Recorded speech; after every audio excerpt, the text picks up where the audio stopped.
Iceland est une forteresse située sur le lac de Beloy en Russie. Les prisonniers sont torturés psychologiquement à travers l'isolement. Ils sont détenus dans des cellules individuelles 22 heures sur 24. Le reste du temps, ils sont enfermés dans des cages à l'extérieur. Ils n'ont droit qu'à 2 visites par an. Et tout confort comme le chauffage ou les loisirs sont interdits. Les détenus n'ont pas de toilettes et doivent partager un pot de chambre. Cette mauvaise hygiène a mené à la contamination de la moitié des prisonniers qui ont désormais la tuberculose.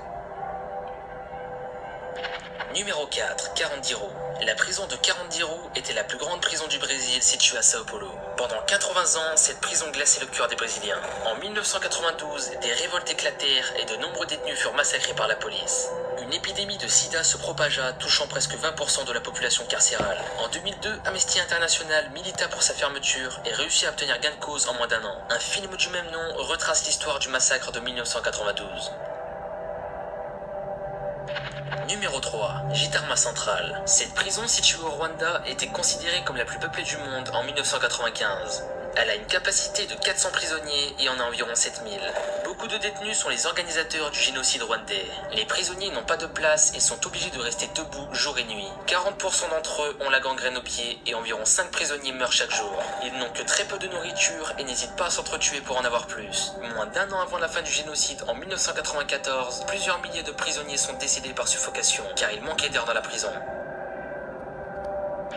Numéro 2, Tadmor. En 1980, le président ordonna l'exécution de 600 détenus dans la prison de Tadmor en Syrie. Il a fallu 2 semaines pour tout nettoyer, mais entre-temps, des bactéries se sont propagées et plusieurs détenus ont attrapé la gangrène.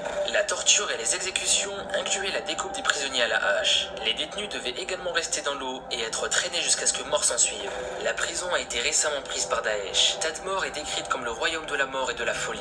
Des preuves montrent des gardes haineux dépeçant des captifs à la hache et à l'épée. Les condamnés non violents sont simplement attachés devant un mur, laissés à l'abandon et destinés à mourir de faim.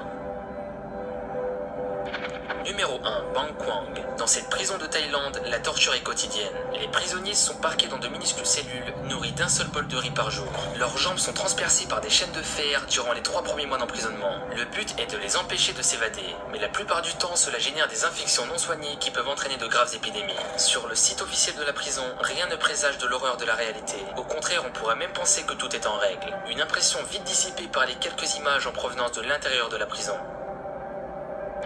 Eh bien, c'est déjà terminé. Dites-moi ce que vous en avez pensé.